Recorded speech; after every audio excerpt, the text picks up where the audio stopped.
প্রিয় দর্শক, আসসালামু আলাইকুম। আমি জিনিয়া, ঢাকা মিরপুর থেকে আবারও চলে আসলাম নতুন আরেকটি ভিডিও আপনাদের সঙ্গে শেয়ার করার জন্য।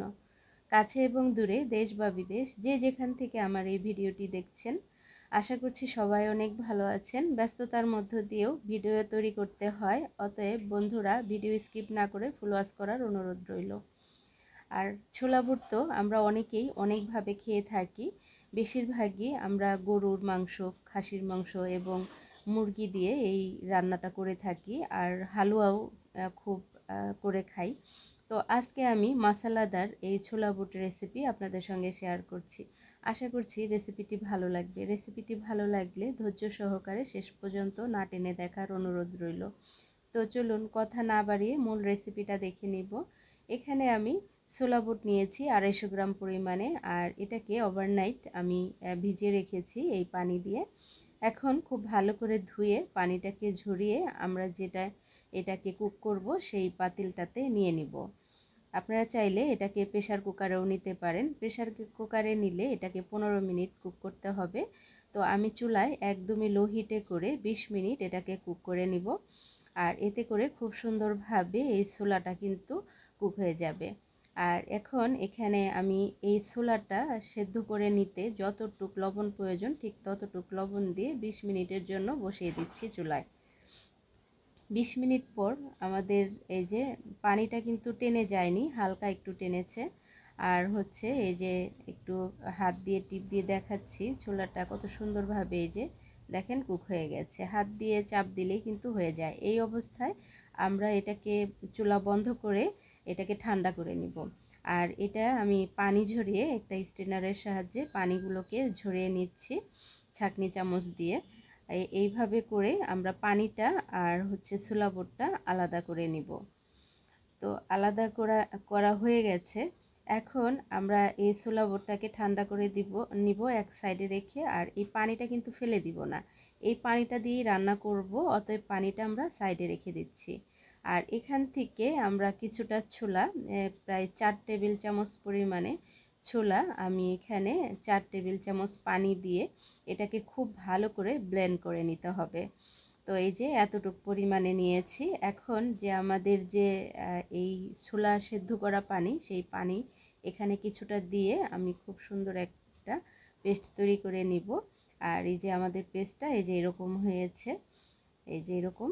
হ্যাঁ, এখন এটাকে একটি সাইডে রেখে আমরা এই ব্লেন্ডারের জারে আমরা কিছুটা পেঁয়াজ পেস্ট করব। পেঁয়াজগুলো কিন্তু একেবারে পেস্ট হওয়া যাবে না, কিছুটা পেস্ট হবে আর কিছুটা কিন্তু আস্ত আস্তই থাকবে, মানে আধা ভাঙা এরকম অবস্থায়, যেরকম আমরা থেতো করলে যে অবস্থাটা হয় ঠিক সেম সেই রকম করে আমরা এইটাকে করে নিব।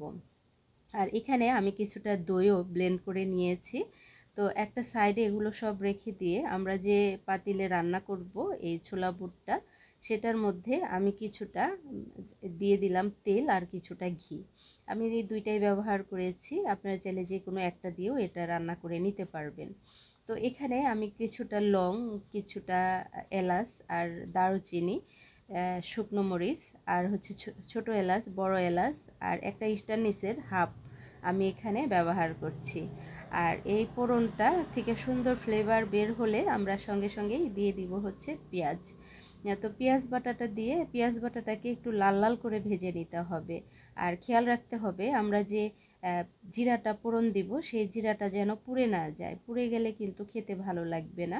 যখন এটা থেকে সুন্দর ঘ্রাণ বের হবে তখনই কিন্তু আমাদের পেঁয়াজটা সঙ্গে সঙ্গে দিয়ে দিতে হবে, যেন জিরাটা পুড়ে না যায়।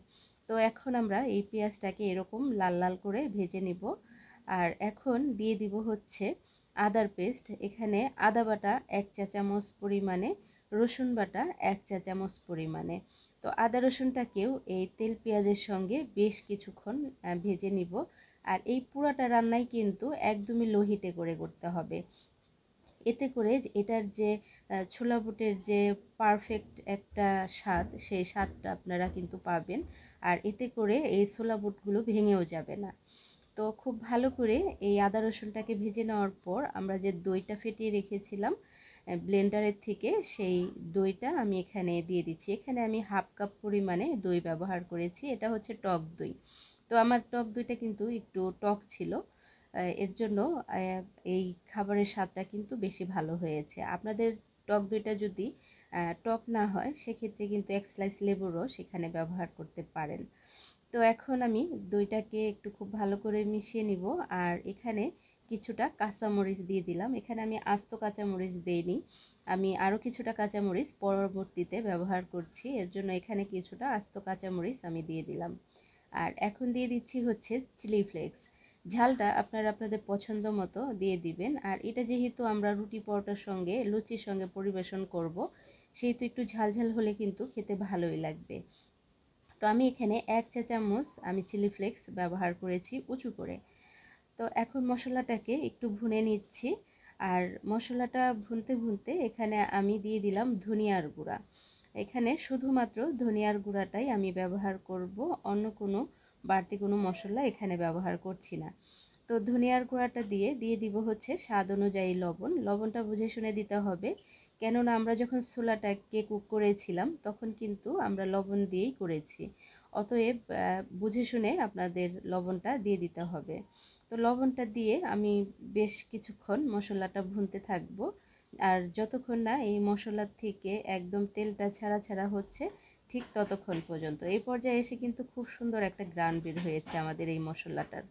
এখন যে আমরা পেস্ট তৈরি করে রেখেছিলাম যে আমাদের এই ছোলা বুটের, সেই ছোলা বুটটা আমরা এখানে দিয়ে দিব এই পর্যায়ে এসে।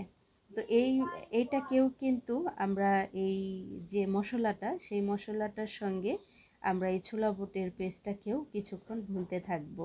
বেশিক্ষণ না, 1 থেকে 1.5 মিনিটের মতো এটাকে আমরা ভুনতে থাকবো।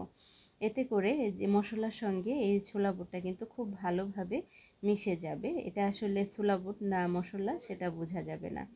তো এইভাবে আমি কিছুক্ষণ ভুনে নিচ্ছি 1-1.5 মিনিটের মতো।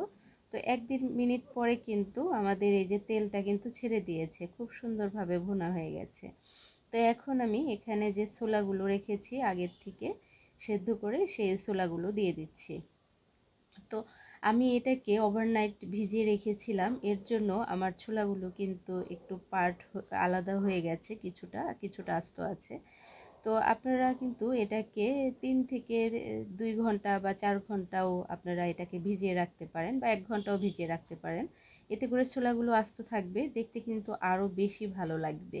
তো আমার ছোলাটাও কিন্তু একদমই পারফেক্ট হয়েছিল, কিন্তু একটু ভেঙে ভেঙে গেছিলো, এই আর কি। আর এখানে আমি গোলমরিচের গুঁড়া দিয়ে দিলাম 1/2 চামচ পরিমাণে। আর দিয়ে দিলাম শাহি গরম মশলার এখানে 1/2 চা চামচ পরিমাণে। শাহি গরম মশলাটা আর গোলমরিচটা অবশ্যই ব্যবহার করতে হবে যদি এই রেসিপিটা ফলো করে আপনারা তৈরি করেন তাহলে। তো এখন খুব ভালো করে এই সব কিছুই কিন্তু মিশিয়ে নিব। আর এটাকে একদমই লো হিটে করে, যখনই বলক চলে আসবে লো হিটে করে আমরা এটাকে 10 মিনিটের মতো রান্না করে নিব। আর অবশ্যই লো হিটে করে করবেন, না হলে কিন্তু এই বুটগুলো একদমই গলে যাবে, এতে করে খেতে ভালো লাগবে না। বুটগুলা যখন দাঁতে বাজবে খেতে সময়, তখন ভালো লাগবে খেতে। তো এখন এখানে কিছুটা কাঁচামরিচ ফালি করে দিয়ে দিলাম যাতে করে ঝালটা বের হয়ে আসে। আর দিয়ে দিলাম টেস্টি মশলা 1 চা চামচ পরিমাণে। দিয়ে এখন এটাকে আবারও আমি মিশিয়ে 5 মিনিটের জন্য ঢাকনা দিয়ে ঢেকে এটাকে রান্না করে নিব। তো 5 মিনিট পর এই যে একদমই লো হিটে করে রান্না করার কারণে আমাদের গ্রেভিটা কিন্তু আর শুকায়নি, এটা কিন্তু এরকম হয়েছে। এটা কিন্তু ঠান্ডা হওয়ার পর একদমই টেনে যাবে, ড্রাই হয়ে যাবে। তো আমাদের গ্রেভিটা এইরকমই থাকবে। আর আমি আরও কিছুক্ষণ আমাদের রান্না করতে হবে, 2 থেকে 3 মিনিটের মতো আমরা এটাকে আরও রান্না করে নিব। তো আমি এখানে ধনিয়া পাতা কুচি দিলাম। আর ধনিয়া পাতা কুচি দিয়ে এটাকে 3 মিনিটের মতো আমি আবারও ঢাকনা দিয়ে ঢেকে রান্না করতে থাকবো, একদমই লো হিটে করে। আর এই স্টেপগুলো ফলো করলেই আপনার যে এই ছোলাটা, সেই ছোলাটাও কিন্তু পারফেক্ট হবে, মশলাদার ছোলা বুট যেটা আমরা রান্না করেছি। আর এটা খেতে কিন্তু খুবই দুর্দান্ত হয়।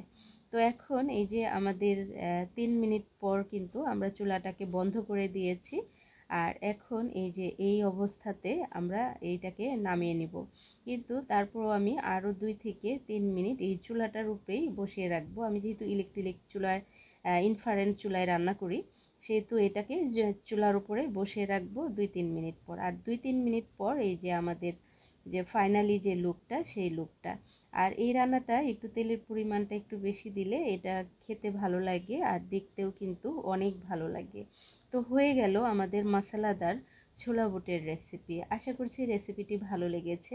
যারা এখন পর্যন্ত ধৈর্য সহকারে আমার এই ভিডিওটি উপভোগ করছেন তাদেরকে অসংখ্য ধন্যবাদ জানাচ্ছি। আর ভিডিওটি কেমন লাগলো অবশ্যই মূল্যবান মতামত কমেন্টে জানাবেন। তো ভালো থাকবেন। আল্লাহ হাফেজ। আসসালামু আলাইকুম।